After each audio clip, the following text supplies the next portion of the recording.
Welcome, everybody, to a new episode of Copyscope, the Siemens podcast for leaders, influencers, change makers in the Malaysian market. Today, I have a very interesting new guest with me. It's Datin Lorela Chia. She is the founder and president of Malaysia Association Sustainable Supply Chain, and Innovation. That's a mouthful. MASSCI, it's the abbreviation. Datin, great to have you here. Welcome. Thank you for having me. Wonderful.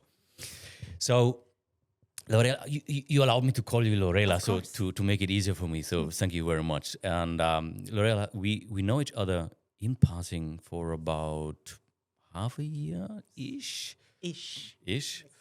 And but it was just lately where we met and we had a good conversation about what you do, and I was so impressed because you are not only the founding president of MASSCI, but you're in many other associations as council or vice president. You're active almost everywhere. So we have a lot of touch points. And so when we had that conversation, I said, for somebody that is not an engineer, you're a lawyer by training, if I recall correctly. Yes. You are quite interested in actually engineering stuff, technology, right?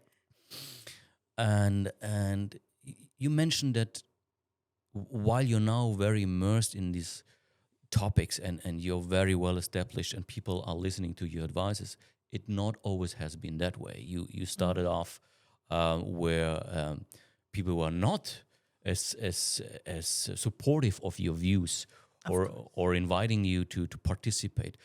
So before we go really in the details of your association, I would be very, very interested in your way to become a leader as you are today and having this influence. So where did you start off and what did you encounter along the way? Well, growing up, my father is a theoretical physicist, although I never went that way, right? And at the beginning of my career, I was actually, I'm an organizer. So I was part of the original Metal Tech team. Mm-hmm. So I did get to meet a lot of people in the machinery and engineering sectors. I think it was really all this while there was always some interaction. There was always things about it that I was interested in, because when I thought about nation building, it made sense to look into the structure that builds things. Mm-hmm. Not construction of buildings, but goods and services. And of course, instead of looking at manufacturing, what became really interesting for me was the people and the processes and the technology and the products that go into enabling manufacturing. Mm-hmm.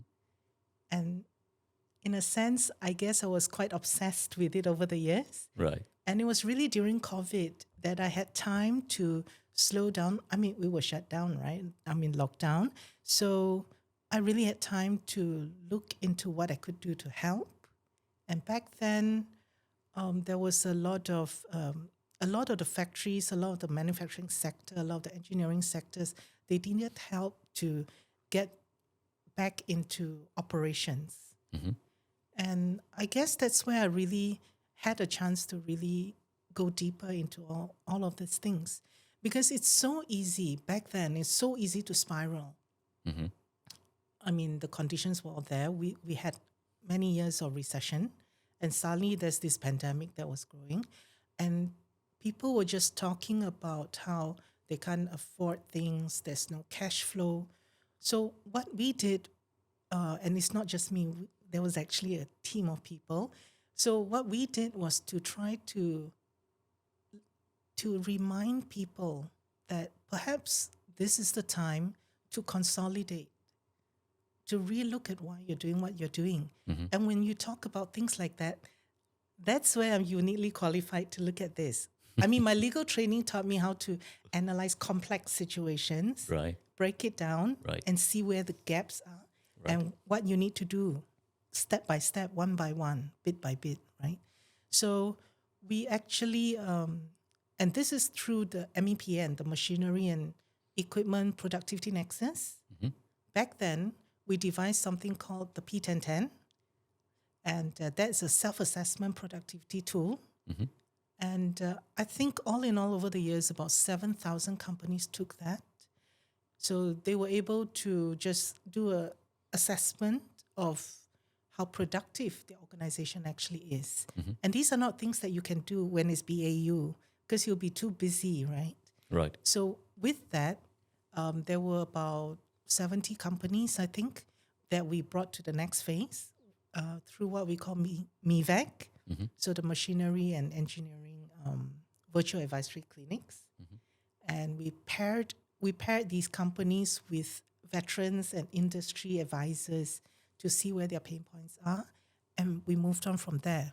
Right. So I guess for someone who's never really been in this ecosystem, there was a lot of things for me to learn. Mm-hmm. And I do love learning new things. Right. And it was quite interesting that I could bring a different perspective so that I could come up with some fresh ideas. And of course, you're absolutely right. I mean, engineers. They're almost as bad as lawyers, right? So you do need to convince them. It needs to be factual. It needs to be data-driven. Yeah. You have to make a whole lot of sense. Yeah. Nothing is sentiment or emotion about this, right? Right. Yeah. So I guess, yes, it was a journey. In a sense, I guess you could say it's a journey of a series of inevitable next steps. Right. Yeah. So what is, if you would, how long was the journey in terms of years, if you would describe? We're talking about 5 years, a 10 years journey? Really, it's been the past 5 years, Mm-hmm. but I would say the previous 20 years built up towards this. Right. Right. And if you would describe your biggest struggle along the way, because to make yourself a name in the engineering world in Malaysia is not an easy thing. And I've been around in this country for 3 years, and many doors have been opened for me because of the name of Siemens, not because people think I'm a genius engineer. So if I would not have that name, Siemens, I think that would be really a tough one here in the market. So now somebody like you, not an engineer by training, actually a lawyer, right? Female in a male-dominated environment. When you would say you had that breakthrough where you say, now I felt that people are taking my advice as a serious input and invite me actually into conversations that matter. When was that breakthrough happening for you? I'm not sure there's actually a defining moment. It was, as I said, a series of inevitable next steps. So one thing led to another. Mm-hmm. But I will say this, having a legal training means that I can articulate problems. And sometimes I think many specialists, they deep dive a little bit too much. Mm-hmm. So, and that's one of the things I've noticed. A lot of highly specialized people, they speak in little pockets of niche that nobody else understands. Right. So I think one of the first things that I do, and I still do, is to just ask, I don't understand. Can you explain? Right. And once people explain, then I try to piece it together with everything else that I know or I've heard about. Yeah. And from there, we try to figure out what are the gaps, what are the patterns. Yeah. And from there, we can find solutions. You just said something that I really can relate to. What I observe also in my environment, talking to various of people, at times people, if they can't explain you really the bigger picture of it, they're going to get lost in details. They come with jargons, and then they lead you down a rabbit hole. The truth is they do not know the whole picture. So asking these questions that are, profound, just say it again. I don't understand it. Make it in a way that my 6-year-old would understand it. Exactly. And people start to struggle. Yes. But that's where the real power is, because if you can break it down to simple words that somebody that is not trained in the field would understand it, then actually you are able to to convey the message. Yes, I think you're absolutely right about the jargons. And again, lawyer, we like big words. So it was actually a habit that I took. It was a huge effort to intentionally break this habit, right? Big Yeah. words are so impressive. But if you want to communicate an idea, what's important is that the other person that's listening to you understands. Right. It's not about you sounding impressive. It's about them understanding, Yes. right? If not, what's the point of communicating at all? Absolutely. So I find that many times that's where we don't understand each other. A lot of the work that I do is very fundamental. It sounds almost self-explanatory, but there again, that's where the gaps are. So finding the common language, finding the common understanding. For example, if you're talking about NIMP, for example, right? So what does success look like to you? There must be a common vision and understanding. What does success look like? Something so basic. Yes. Because if every stakeholder, whether it's the government, whether it's private sector, whether academia, they are all coming from a different perspective. They all face different pressures. They all have different mandates. So you can't assume everyone's thinking the same thing. And when you translate it across different sectors, and I've seen this again and again because I don't know tech. So I start by asking questions and I realize that different sectors, they use the same words, but it means completely different things. So someone like me gets confused. So luckily I ask. Yes. Yes. So yeah. I think there's, I just learned it actually lately. There's a term for that in psychology. It's called convenient confusion. Yeah, and it is the moment that you know that it's not really sharp, but it's convenient because it's not sharp, you have your interpretation and I have mine. And we are both happy. If we would make it sharper and clear, then one of us has to compromise. So in a psychological view, that it's called convenient confusion. And I think a lot of times we have exactly that situation that you say. We have a term, everybody's happy to use the term on their own interpretation. And so they're happily going in parallel instead of actually joining their view and where to go to. Yeah. I think engineers call that fuzzy logic. Oh, fuzzy logic. There you go, fuzzy logic. And of course, lawyers call that reality. Yeah. Okay. All right. Okay. Yeah. But this leads to something else. And I've told this story. I think I'll tell it again. I don't have the photo to show. So in World War II, I think it was the British, they came up with this brilliant idea. They would examine all the aeroplanes that came back, find where the bullet holes are, map it out to see where they are, to see how and where they should reinforce the aeroplanes. Right. And so they mapped it out, this beautiful plane, all the red dots where the bullet holes are. And, most of it was just centered around the fuselage and the tail. So they came up with the idea that, okay, that's where we're going to reinforce it. That's where the data is showing, right? Yeah. And of course, to reinforce it means it's heavier. So they found ways to counter that. Everything was a go until someone asked, but these are planes that made it back. Should you not map planes that did not make it back? A very good one, yes. Right? Yeah. And of course, when they examined those planes, the bullet holes were not in the fuselage, they were in the cockpit. Right.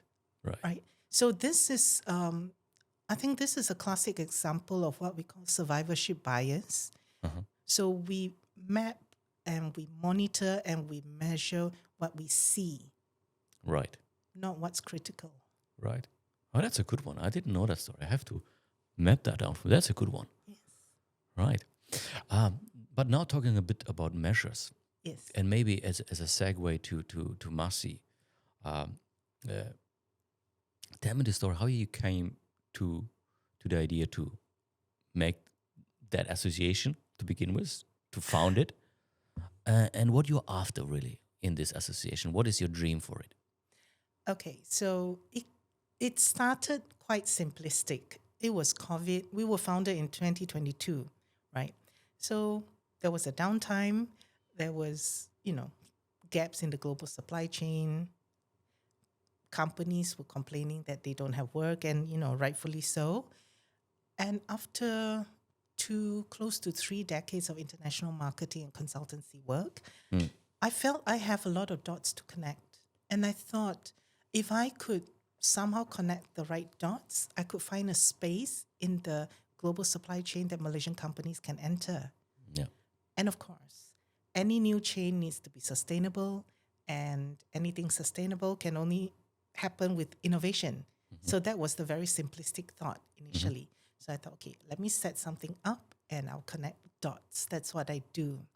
Right.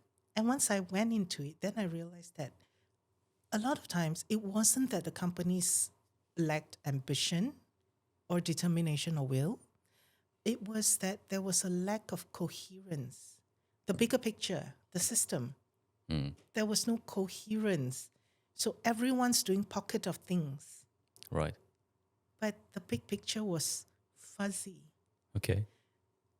So then there were many things that we did. Everything was just, like for example, we started with advocacy. We started to identify gaps and we started to talk about it, a lot of dialogues, because raising awareness is the first move, right? The first step. So when you talk about advocacy, means you talk to a group of people, which means an event. And the biggest waste, we talk about sustainability, right? So the biggest waste for events is catering. So the first thing we did actually was to come up with sustainable event catering guidelines. Mm-hmm. Very basic. There's an immediate gap. We came up with that. Mm-hmm. And I worked with a caterer who, quite frankly, at the beginning was quite scared when he saw this 12-page thing that he has to follow. But after that, he understood it, and you could see that there's substantial cost cutting as well. Right. And after that, I think within 1 year, he has made his central kitchen sustainable. Mm-hmm. He has embedded a lot of circular practices and green practices into his central kitchen. Okay. So you see, that's how things start. One small step at a time. And where would I like to take this? I think still going back to carving out a space for Malaysia in a global supply chain. Mm-hmm. Yeah. So, in my opinion, I hope you share that view. But in my opinion, the topic of sustainability is very closely linked to the topic of leveraging digital technologies, Yes. especially if you go into a manufacturing part of that. How is that embedded in your programs or in your conversation when you have that initiatives rolled out in your associations? I think a big part of sustainability is measure, how you measure, right? Because sustainability is not something that, okay, yesterday I wasn't and today I am. It doesn't work that way. Mm-hmm. So it does mean incremental small steps. Right. And how do you measure whether you're making progress? So digital tools is the best way. Mm-hmm. And so I think what a lot of people don't understand is that digital tools are here to help us once we have decided what we want to do. Mm-hmm. So there must be clarity, Right. and then you deploy the tools. So if you take away the big words, sustainability at the core of it is to sustain, to survive long time without problems, Mm-hmm. right? So how does digital tools help you achieve that? I think that's where you begin. Mm-hmm. So with who you work together as a partner to make that connection between what is needed from a technology point of view to make things measurable in a way that you can up and can measure actually, do I have sustainable practices in my operations? How do they improve over time? With who you're partnering up to make that link happen? I do have a few technology partners, of course. But a lot of things is not transactional sale of products sort of thing. A lot of it is going in to understand your clarity, your coherence, Yeah. and from there you design. It's not a tech push here. Okay. It's a pull. It's a tech pull. Okay. So you begin with understanding what you are doing. Okay. So you're creating actually a demand for tech because you have a goal that you Yes. articulated. And then you say, okay. You can't start by saying that, okay, today I want to buy ERP. So let me go shop for ERP and I design my business around that. It doesn't work that way. Right. Yeah. Right. We had also a conversation about why we have such a slow uptake in ESG initiatives being embedded in particular small and medium-sized enterprises. What is in Malaysia, to your view, holding back the manufacturing landscape in particular to embark a more aggressive ESG agenda? What is it? I think, other than inertia, I think there's a real fear of change. There's a real fear of the unknown. You see, you have to understand, a lot of the SMEs, they are not equipped for digitalization yet. And how do I say this? So a lot of times they are thinking of not the big picture, but the little bits and pieces, right? Yeah. So they are thinking about, I have this thing, I want to buy a piece of technology that will do this. But that's not a holistic implementation. I think you would understand better than most that digitalization begins with digitization and it begins with having actual SOPs. Your processes, your documentation, all these need to be in place first, Right. which means, again, clarity and coherence. Right. If your organization processes, internal processes, it's not clear, if it's not systemic, if it's individual, if it's individualistic, then you have a problem. Okay. So it really begins with putting documentation in place, all these unsexy things, process in place, SOP, if not ISO, then at least lean. Yeah. It needs to start there. Right. You can't digitize if you don't know what data you're going to collect. Right. People talk about data is king. Yeah, but then there's this rubbish in and rubbish out, Yeah. right? So clarity and coherence. And then you talk about digitization, then you talk about digitalization, Yeah. and adoption of tech, or worse, purchase of tech. That's not transformation, Yeah. not by a long shot. Yeah. Yeah. No, I tend to agree to that. I think, and I mentioned that in another interview I just had a month ago or so, where I stressed the point that technology is just the vehicle.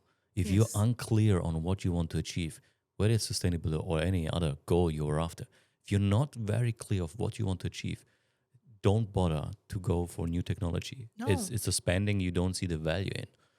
First, make the goal clear, and then you can talk about tech and how tech can help you in this regard. Exactly. Right?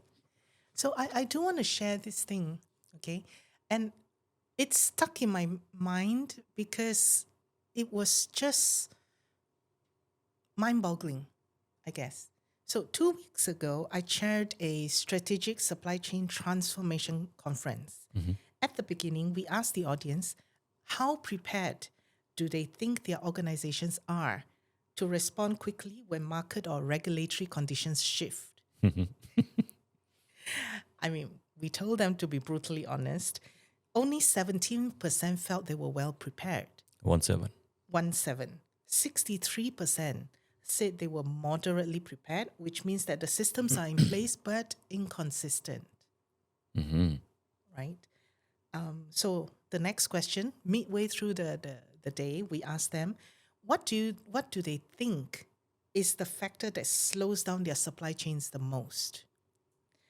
62% point out that it was slow or unclear decision making, siloed functions, and weak cross-functional alignment. Mm-hmm. They were actually specific about that. You mean within their organization? Oh, yes. Yeah. Okay. Their own organization, Right. 62% decision-making and siloed function. But yet, at the end of the day, when we ask them which capability do they feel they needed to strengthen most urgently, 40% said process automation and digitalization. So there's a real disconnect. There's a real misalignment. Because if it's unclear decision making and siloed functions, this is not something automation or digitalization can fix, Yeah. right? So I think this tells a really good story. It says that the companies do feel pressure, and they're aware enough where they are lacking, right? They do see the symptoms, but the interventions, or at least the mindset or the thinking towards intervention, it's still very much shaped by tools, not architecture.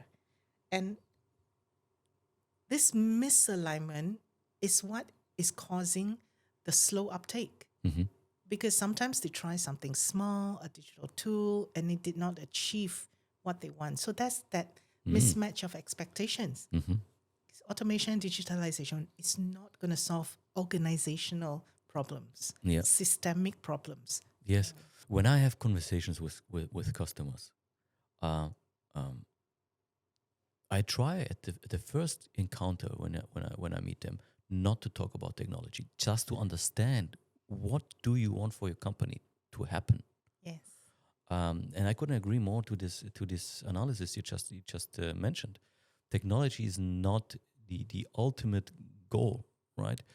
And I'm always asked why you're not pushing more on the technology at first day one. I said because if I'm successful at day one for them to buy it and they buy it, but they didn't know why they buy it, Yeah. they're gonna be unhappy customers. They're not coming back, and they're gonna blame the technology for not achieving, you. or me, then the one who sold it. So what you really want to do is spend enough time at the beginning to understand what you want to achieve, get clarity around that, and then be the guest for all technology available in the market to make that happen for you. So that's why I'm very grateful for associations and leaders like you in the market that stress the point, look at the big picture, get an alignment on what you want to achieve, and then let's talk about technology in this space.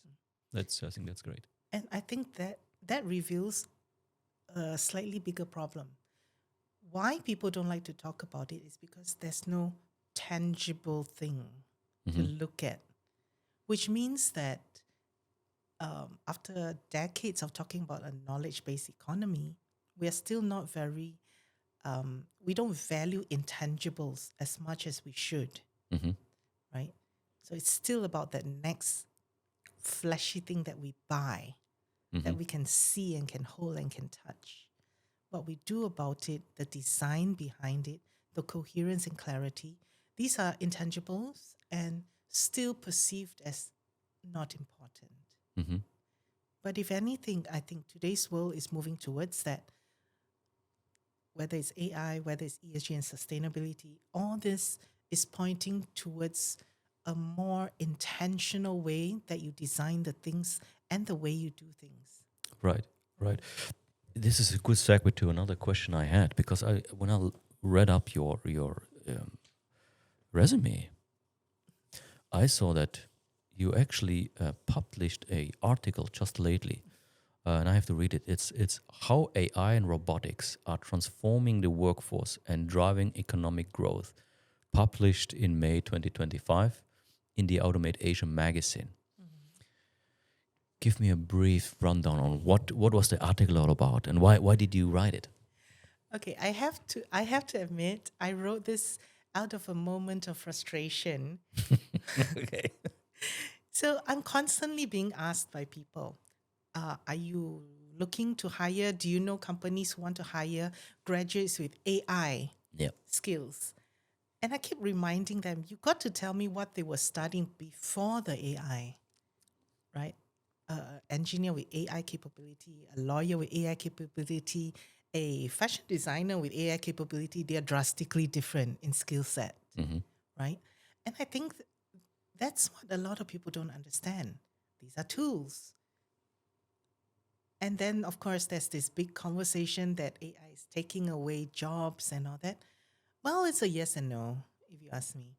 Yes, some jobs will be replaced, the repetitive ones, but it makes room for you to do better things, no? More complex things. Now, if you think about it through the entire time and space of humanity, this is a repeating pattern. Many, many, many years ago, people say the same thing about calculators.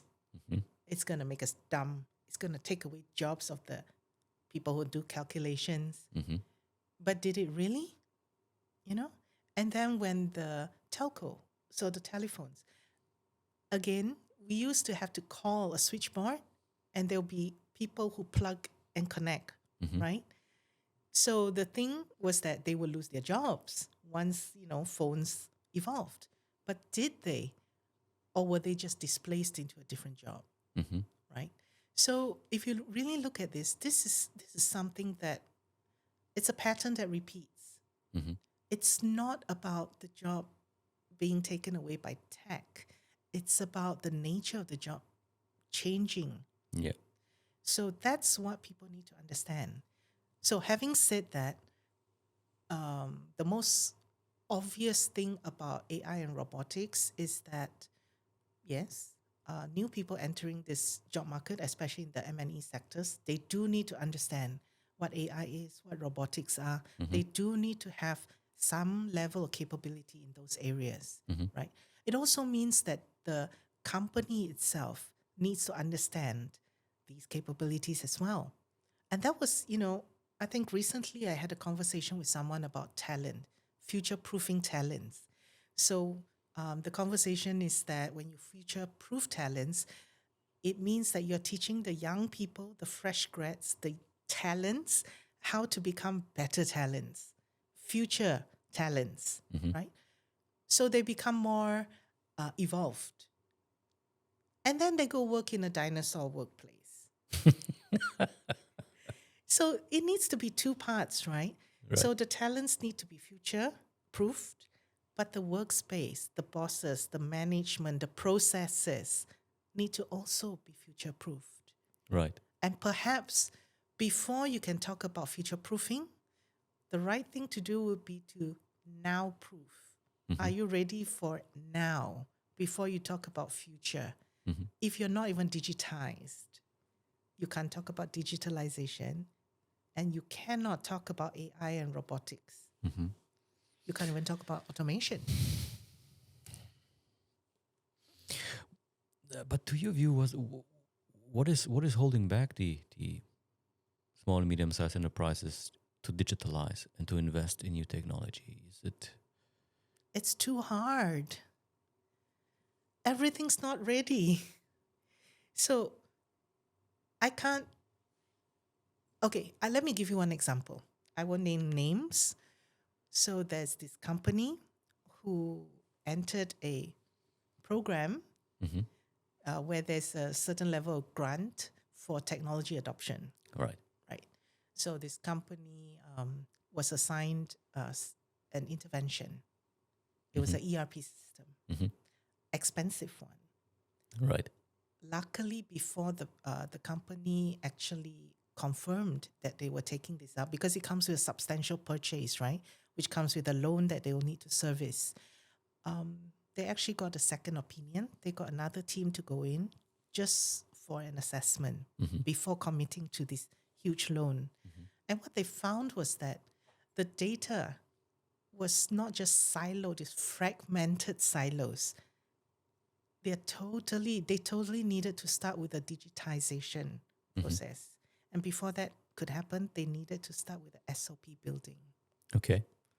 So if they had purchased the intervention that was proposed, they would have committed themselves to a loan that they cannot use, not for at least 2 to 3 years. Right.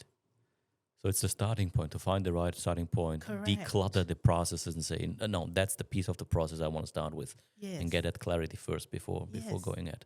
And doing that work, that decluttering of the process and getting clarity, is this something that your association is helping them? Is there, or We connect. You connect, okay? Yeah, we connect. So in an ecosystem, whether it's MEIF, the Machinery and Engineering Industries Federation, or MEPN, the Productivity Nexus for Machinery and Equipment, there are a lot of experts.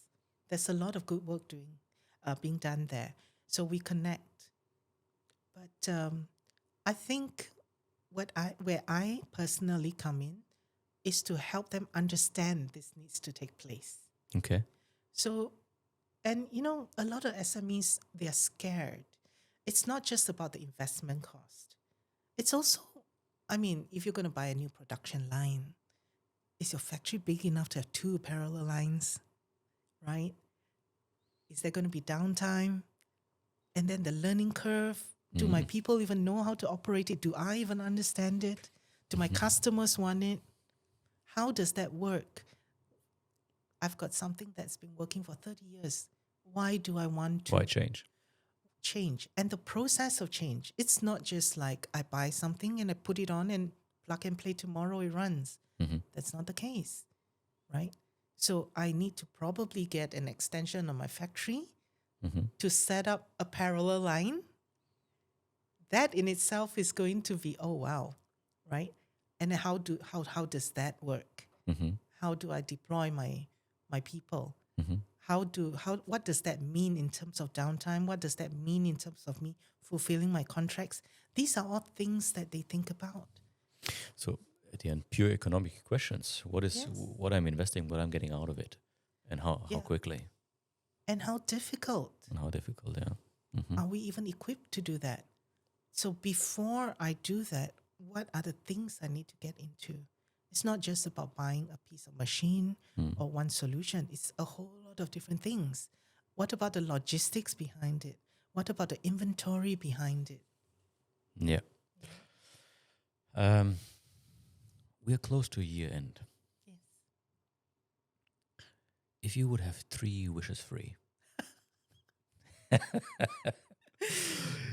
be it towards the government or towards the manufacturing line or to whoever you want to address, what would be your 3 magic wishes?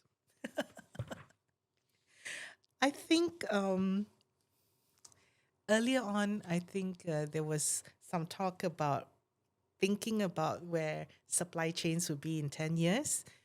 Perhaps I'll start there. I think what I would really like to see is more coherence. Okay, it comes back to that. I know I keep repeating the same words, but what it means is that I think the shift of understanding that the tools themselves is not that transformation. So what I would like to see, the first thing I would like to see is that Malaysian supply chains function less like pipelines, but more like intelligent ecosystems. Supply, value, verification, everything is moving in one rhythm. Okay. It's not just disjointed, right? Yep. And of course, when I talk about verification, I do mean a proper trust infrastructure, a proper entire provenance, if you will, from the origin, the story of origin, to the transformation, to the integrity controls as one. One with supply and value. Okay. So I don't know whether that's 1 or 3. That's wish number 1. Yes. You have 2 more wishes. I would also like to see sustainability and competitiveness converge. Okay. Right. I think, again, a lot of people have forgotten sustainability, first and foremost, means to sustain, to survive. So to look at it as competitive advantage is one way of looking at it, but sustainability and competitiveness as one. Staying relevant in the market, staying relevant. Yes. Yeah. In ways that compete. Puts your best step forward. Yeah. I think a lot of people don't see that yet because they're still thinking of sustainability as compliance. Yeah. Sometimes, like I was just speaking to Sweden, Business Sweden. They have 0 grants. But what I'm told is that they don't think about IR 4.0 or sustainability or ESG as competitive advantage. It's BAU. Mm-hmm. It's just something you do, right? Something you have to comply with. No, it's Right? just something you do, Mm. not compliance. It's just something you do. Okay. Isn't that the beauty of it? Because, with sustainability, we always begin with compliance, of course. Yeah. But at some point, it needs to move to ownership. You need to fully embrace Yeah. what you're complying with. Yeah, absolutely. No, what I meant is that the perception is very often that Yeah. it's something that I have to comply with, rather than is it something that actually keeps me relevant in the market and Correct. competitive. So, So- different view on the same subject. True, But- but the orientation and the mindset is different. Correct. So compliance is just I'm being forced to do it. Yeah. So it's passive. Yeah. But when it becomes ownership, it's something I want to do. Mm-hmm. So that's different. But it really needs to progress to stewardship, Mm-hmm. where I radiate and I influence those around me to also do it. Mm-hmm. So that's where I lead. Okay. So that's your number 2 wish. You want everybody to take on this new way of looking at sustainability as an Yes. advantage of competitiveness rather than something to comply with. Yes. And the third one, I think, is more collaboration. Mhm. Again, these are very basic words. But, many times I don't think a lot of us truly understand how to collaborate. Mhm. I'm not talking about you do your thing, I do my thing, and then we just come and see how do we work together. That's so transactional. True collaboration needs to be intentional. You need to co-design things. You need to come to the table at earlier points. Mm. Design thinking needs to come in. Mm. We need to be open. We need to talk about the things. We need to draw inspiration from each other's perspectives. Right. Yeah, I would like to see that. I don't I love think we have a lot of that yet. Yeah. We talk about collaboration. We don't know how to collaborate. Yeah. Yeah. I love that, because I think that collaboration in its true sense also means to admit to what you don't know Yes, and then seek for support and help. absolutely. And that makes you vulnerable in a certain sense. But it opens also up doors, because there is somebody out there that maybe needs your help in reverse. And that's where it can click, right? And that Yes. conversation is not happening that often. No, because vulnerability is often perceived as a weakness. Mm-hmm. But to me, it's a strength, actually. Mm-hmm. You need courage to admit what you don't know. Right. And it's only when you admit what you don't know and you ask for help that you actually can grow. I mean, I would love to know everything under the sun, and I Mhm. would love to be a master of everything. But the truth is that nobody really is. Right. Right. I know we ran out of these three wishes, but you just triggered a thought I would like to know your view on. I'm a firm believer, and that's more on the leadership part where I'm going now, is that if you're not struggling in your process of learning, of going the next step, then you probably are not progressing. To me, struggle and success or progression, it's a better way. Struggle and progressing is for me interlinked. Yes, So where's no struggle, there's probably no progress, absolutely. right? And I feel that a lot of time, in particular to when I speak to younger folks, they lost the appreciation that struggle is something good. And I think leaders like you and I, it's also our task to share the struggles we've been through, because it made us who we are. Yes. So I find that conversation we could have much more often in different panels, we are so busy talking about this new technology and what it all is doing, but all the application of new technology is coming with fear, it's coming with struggle because it's something new, Of course. and that process is needed. and we're trying to shy away and say, no, I don't have that struggle. I know what I'm doing. I'm everything is totally clear to me. The truth is, it's probably not, and we have to struggle through a certain process. So, what is your take there? Well, growth is uncomfortable, Mm. for sure. You have to constantly push against your comfort zone, and that's very uncomfortable. And as a woman, I get asked that a lot. Do you experience imposter syndrome? Mm. Do you ever feel insecure?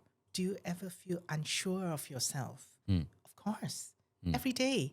I mean, I'm constantly meeting people who know so much more than I do in different things.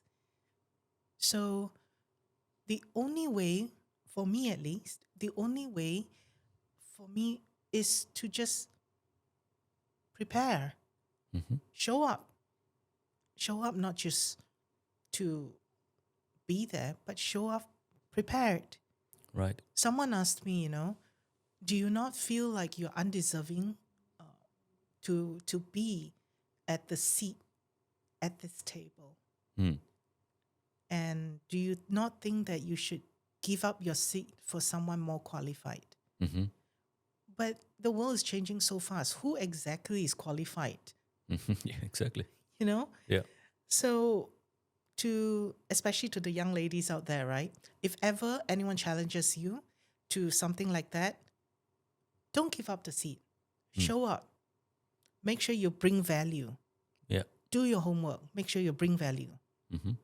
No one can say anything. And if anything, right, the pandemic broke a lot of things. Right. It broke the glass ceiling. Yeah. It broke legacy burdens. The whole world is new. Yeah.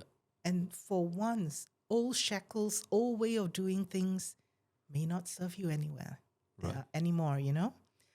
So show up, do your homework, bring the value, bring the innovative mindset, if you are new and experienced, what does that mean? It means you bring a fresh perspective. Right. Yeah. And you may ask questions that sound simple, but when you realize nobody can answer them, then you realize that they're not so simple after all, right? No. And that needs that fresh mindset of looking at it from a different angle. Yes. So I'm glad you say that. So it's staying curious, definitely, and being prepared to struggle through the process. Yeah. And actually, I don't even look at it as struggle. Yeah, I enjoy it. Yeah. I enjoy it. So I guess one of the things you could do is to just enjoy the process, enjoy the journey. Right. Fantastic. I think that's great. Lorela, I think we could do another podcast only on leadership. Why not? No tech. I think you have a lot to share there. I think that's very interesting. For the moment, I thank you very much for coming by. You're welcome. It was overdue that we sit down and have that conversation. Yes. I, for my part, one main reason why I do this podcast is because every time I'm walking into that podcast and I'm walking back out, I'm walking out smarter than when I walked in, because I learn from people sitting there and talking to me and bringing into perspective. So thank you very much for sharing and letting me learn a little bit there. So thank you very much. Guys, that was Datin Lorela Chia. I hope you guys enjoyed it. You dial in next time, and remember, stay tuned and stay always alert. Thank you. Thank you.